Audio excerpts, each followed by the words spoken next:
Oshawa ground, FoxTrot Mike Victor Uniform on the main apron with information Alpha. Mike Victor Uniform, Oshawa ground.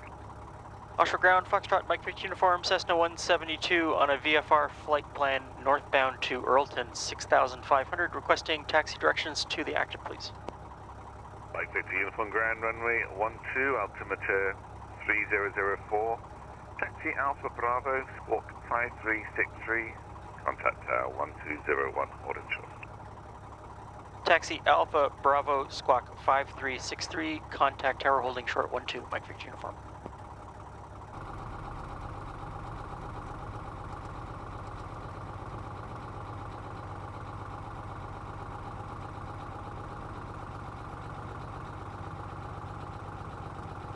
Oshawa Tower, FoxTrot Mike Victor Uniform holding short 12 on Bravo for departure. Victor Uniform tower number 2 for departure, line up and wait, runway 12. Line up wait, 12, Mike Victor Uniform.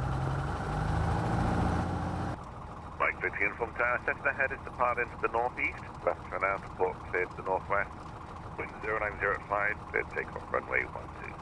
Clear takeoff 12, Mike Victor Uniform.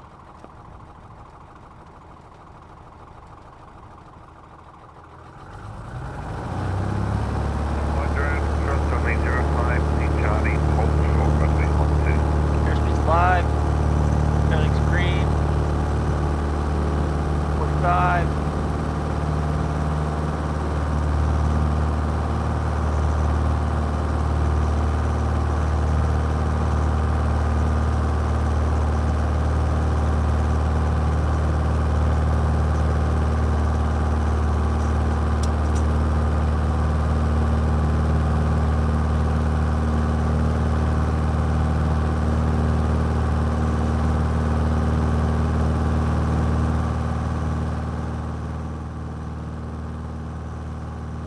Good morning, everyone.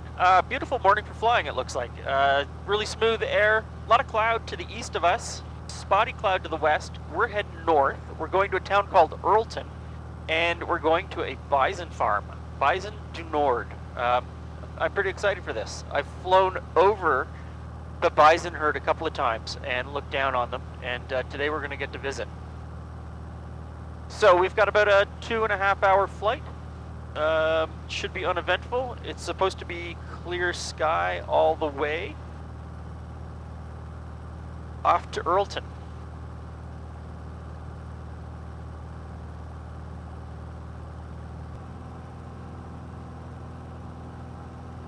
North Bay Radio, this is FoxTrot Mike Victor Uniform. FoxTrot Mike Victor Uniform, North Bay Radio, good morning. Morning, FoxTrot Mike Victor Uniform, Cessna 172, currently 25 miles south of the field at 6,500, planning to overfly at 6,500 northbound to Earlton. Mike Victor Uniform, roger, the North Bay altimeter 3010, report overhead the field. 3010, report overhead the field, Mike Victor Uniform. I'm sorry, what was your last point of departure? Oshawa, Mike Victor Uniform. Thanks.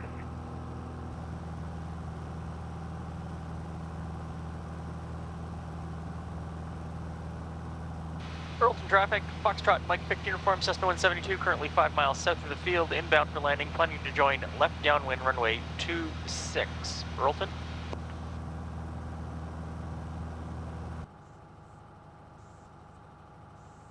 Earlton traffic, FoxTrot Mike Victor Uniform, turning base to final, runway 26, full stop, Earlton.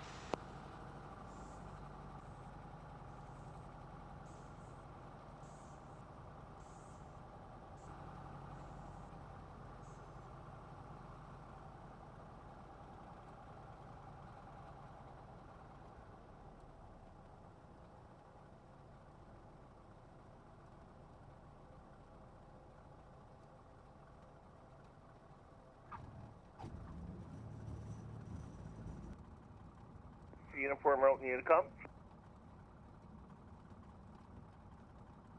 FoxTrot Mike Victor Uniform. Hey, you here for a little bit? There's somebody here to pick you up. Yep, I'm here for a couple of hours. I'd like to get some fuel and park for probably 3 hours. Okay, you want fuel first, or you do that after? We can do that after, Mike Victor Uniform. Okay, just to your left, there's some tires that you can tie down on. I'll go left. Mike Victor Uniform. It started, the human element of this is my father was a local businessman, owned a tavern, and a small development group wanted to grow the village, and he wanted to have bison. Back then, the surpluses from Canadian herds from Elk Island and Wood Buffalo National Park was sold to the big packers. These were companies called Swifts and Burns, big meat companies, and hotel or restaurant owners could buy a side of bison.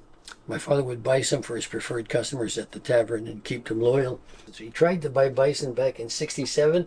I came back from university in 1972. I told my father, give me that file.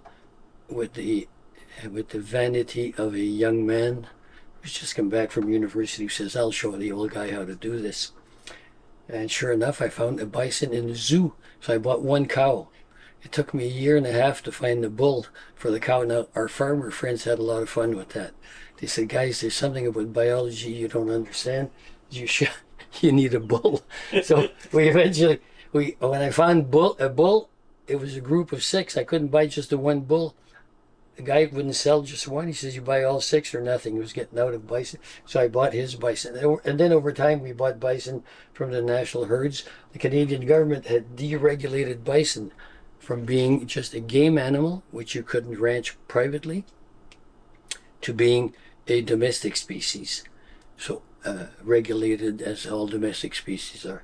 So we're amongst the first bison ranchers in Canada, and we're now probably the longest lasting owner-operated bison ranch. Do you want to go up to the hill first, Pat? Just to show them the view? Yeah. Okay. Our ranching is as natural as possible. We're not using herbicides or pesticides. We're controlling weed growth through some cutting, some brush cutting, and the rotation from field to field, and overseeding. We keep reseeding the pastures. So you'll see when we get into the pastures, we got some very... So when I flew over a couple of weeks ago, I think they were out here. Yeah. Yep, they were, yep. A couple of weeks ago, they would have been more towards the back. Yeah. Yeah. And so now they're kind of, we got 2 townships where you graze, like Armstrong and then Beauchamp. So right now they're kind of made the big crossover this morning. So now they're over in those 2 fields, 2 pastures. We got 7 pastures we rotate. We're missing 1. We need another big one. But the notion is, it's not exactly, you don't measure them by day, but generally approximately 5 days per pasture. Then they're moved on. This is still very new. I mean, you're talking 55, 60 years where bison have been ranched more or less intensively. And so you can see the forest, the trees that are there. We're trying to preserve our forests, but they're browsers. And we thought they were grazers only, but they're browsers. So they eat shoots and branches, especially in the springtime. So the rotation allows us to protect the trees we've got because they chew the bark on them and they rub on the trees. So we're trying to keep a forested setting on our farm.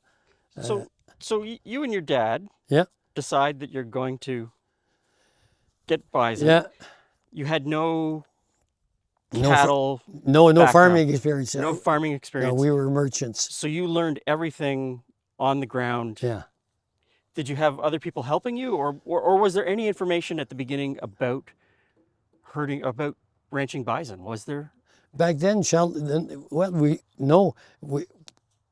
thought we were so naive that we thought these animals lived by the millions. And the story is real. There really were 40 to 60 million bison out in the prairies, out in Western Canada and the Western U.S. And they lived on their own with no human help or assistance. And so we thought, we've got a little bit of land, we'll just fence the perimeter, put them in there, and harvest them in the fall with a rifle, and that'll give us some meat, and they should take care of themselves. So we thought a no-labor enterprise, which we could do as a sideline to our other commercial businesses. It turned into a little bit more work than we thought, and now Charles is doing this full-time along with another employee, because we're both very natural. We insist on being natural in what we do, so the grass-fed, no herbicides, pesticides, and so on.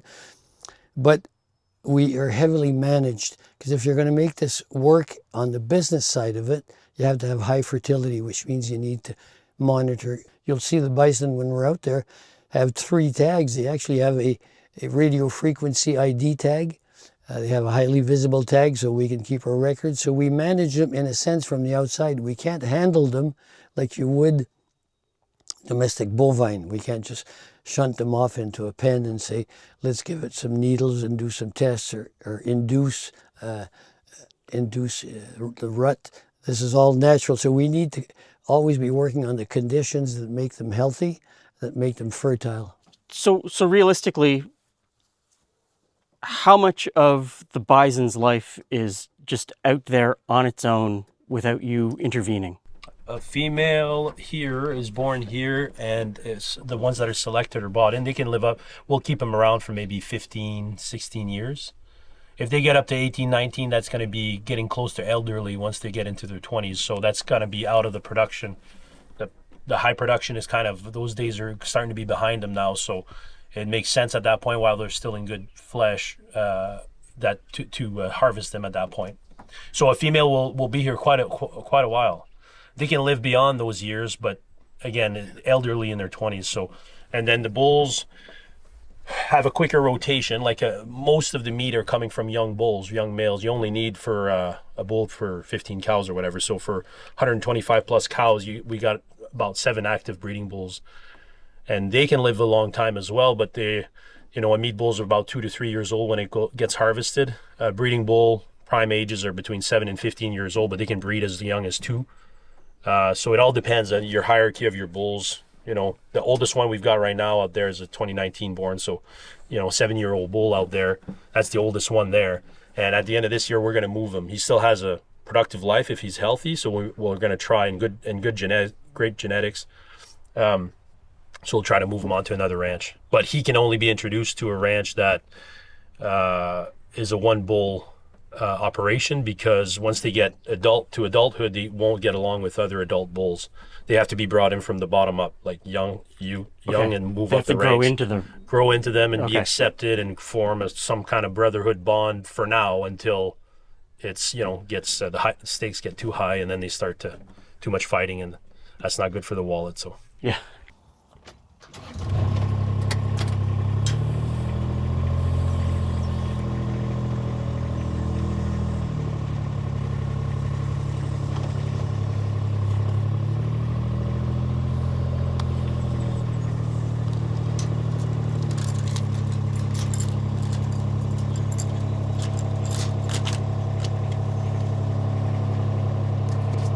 So you said you've got 7 pastures?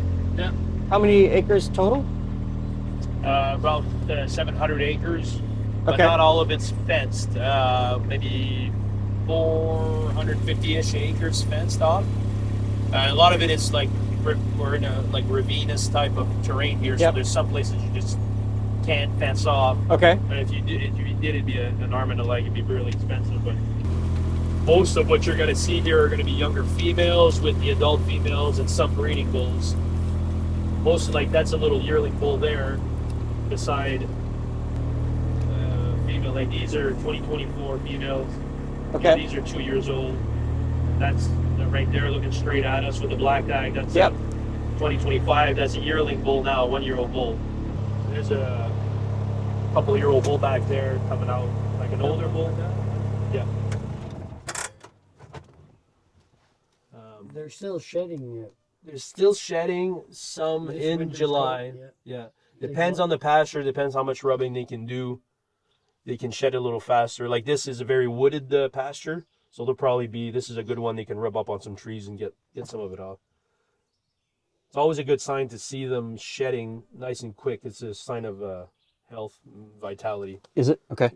Yeah, usually. Like if you see one that's all matted down with its coat and it's just not getting rid of it, probably because it's it doesn't have the energy to really rub and get it off and roll on the ground. You know what I mean? Yep. It's just not, the new coat's not coming in as fast and pushing off the old fur, and so it's sometimes a red flag most of the times. But this amount of this amount of fur, this is acceptable. But you'd like them to start looking like this there. June is the month where they're really really shaggy, like trying to get the old coat off. How old would that bull be, Shell? The one on the right? That one over there, that's a 3-year-old bull. Yeah, he's at the bottom of the hierarchy of the breeding bulls. He's right at the bottom.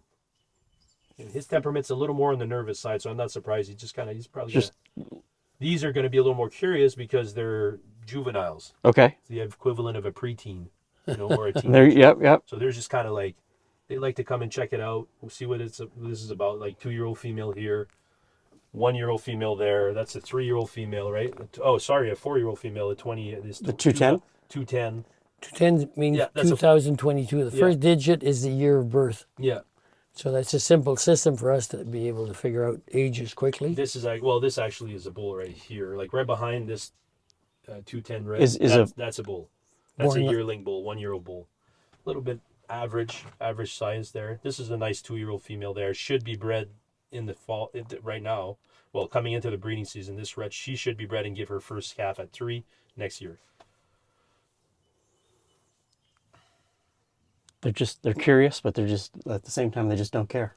Yeah, they don't care because this is a routine. Yeah. If we get out and start walking around and breaking routine, they're not going to behave this way. It's going to be different, yeah. This is just because it's status quo. But they do have a bovine temperament. They're not a predator, but they're not a prey animal in the sense that they're so big, have no natural enemies. Yeah. Untouched, they just overpopulate, actually. Well, the natural enemies kick in when you have a weakness, one that's injured, youth, the youngest and the oldest, right? That's when the predators, that's what it'll pick out. But that also calls the herd and keeps it youthful and strong, right? It's the nature's cycle. So our job is to be the wolf and to always monitor what's going on and cull what we have to, and or separate the things that might be able to come back to health. And can we see some of this next year's calves? So are you going to go through this? What's that bull there? He's a 4-year-old bull. So you see the difference between 4 years and 3. Yeah. See this? He's coming up here. He's got the one horn that's shorter than the other, but as a younger bull, he caught his horn in a hay rack a little bit, popped the cap off. So you're seeing kind of the bone horn with the sheath that's trying to regenerate, but the one on the right is the intact one. He's a really nice stout bull, like very strong build on this guy here. I'd like him to be a little longer, but like as far as like strength and build, he checks a lot of boxes. He's already there's got, like I said, breeding season's around the corner, so they're definitely like kind of at they're really filling out. Everybody's just filling out on grass, and it's that bell curve, right? Like by the end of the breed, he might be 200 pounds lighter, at the end of September, because they're not going to spend a lot of time eating. They're going to spend a lot of time cruising the females and stuff, and doing their thing. So you said you've got one male for every 15, roughly. Yeah, give or take. So they could handle like one bull. If you had a pen of 40 heifers, you could put a main bull in there and one chaser bull, like maybe a younger bull behind them. Okay. And they could handle that whole pen.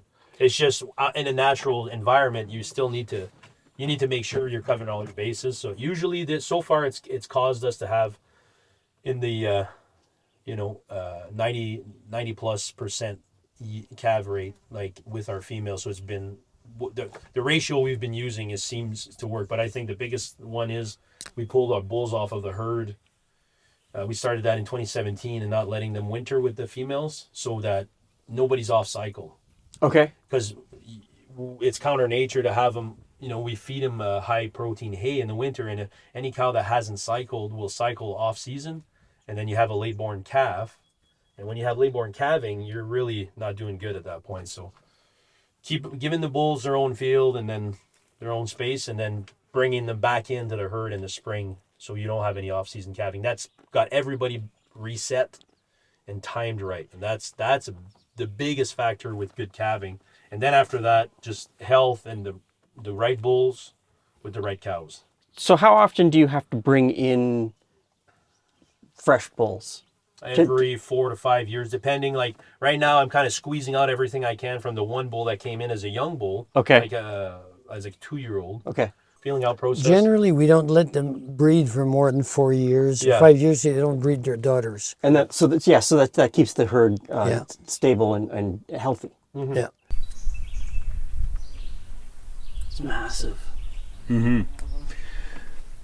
Yeah, at that age, he's 7 now. So you would say, like, you know, he's entered his prime. He's fully framed. He can still pack on some pounds, but his size is pretty much peaked out. Like, he's kind of like somewhere around 2,300 pounds, hovering around that range. Depending on the diet, you can get him bigger. But, you know, he's pretty well fleshed out too. He's looking healthy.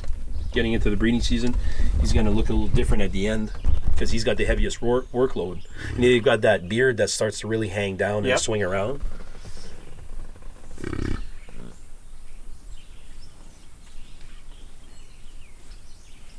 And I've really enjoyed myself. Thanks for inviting me up. well, This is fantastic. I'm just going to show you a sculpture. Okay. And then we'll go take the truck and.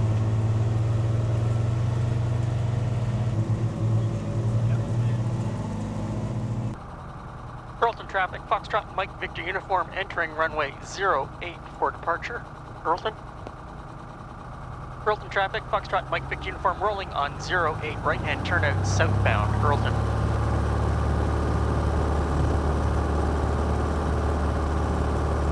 Airspeed's alive.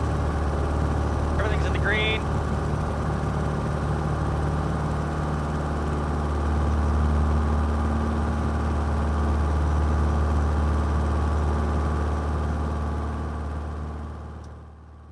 Okay, everyone, that was a bison farm. I had a really good time.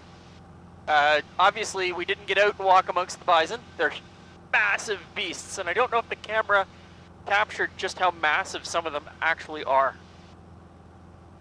Had a great time with Pierre and his son. Fantastic hosts. Thank you so much for having me up there. And be on the lookout for bison. And if you can, Bison Du Nord in Earlton. Give them a call. Take a look at their website. See if you can order some of their bison. So we're off back to Oshawa. Later in the day, temperatures come up. It's the sky's still pretty clear, but it's bumpy. It's going to be bumpy the whole way back to Oshawa.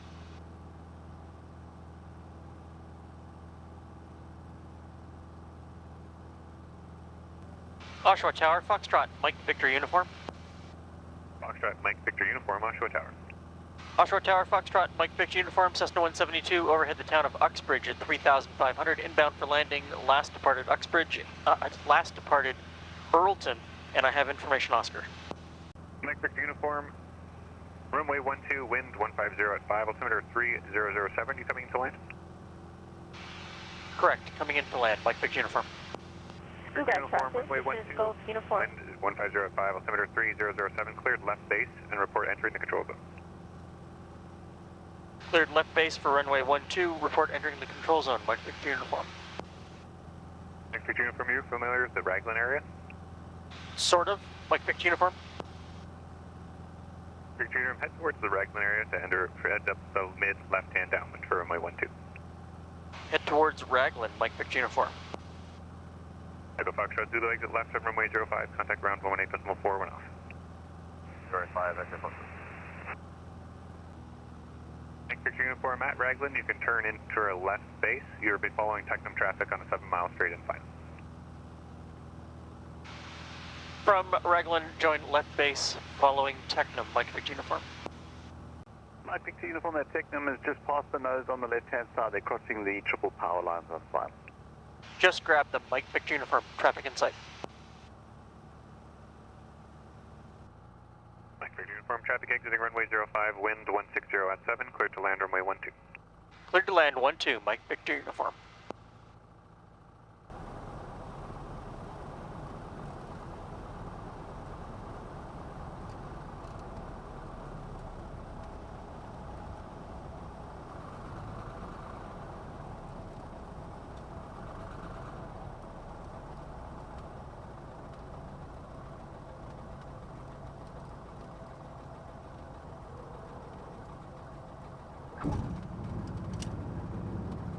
Mike Mike Victor Uniform, exit left on Charlie and contact ground 118.41. Left on Charlie, contact ground. Mike Victor Uniform. Sorry, Yankee Echo Romeo, wondering how we're doing for spacing. Yankee Romeo, you're number 1. Yankee Echo Romeo, number 1, thanks. I want to thank everyone for watching. Thanks for stopping by. Leave me comments down below. What would you like to see? Where would you like me to go? I've got a lot of ideas. I'm trying to get into a lot of places, but you know. Yankee Romeo, wind 160 at 8, clear to land runway 12. More ideas. Yankee Echo Romeo. More ideas are always better. Ground Smart 1, watch the exit on Tango 1 if it's okay. Smart 1, roger, that's alright. Air 1, your altitude restriction is cancelled. No. Oshawa ground, Enterprise Fuel 4. Enterprise Fuel 4, Oshawa ground to proceed alpha to the main apron.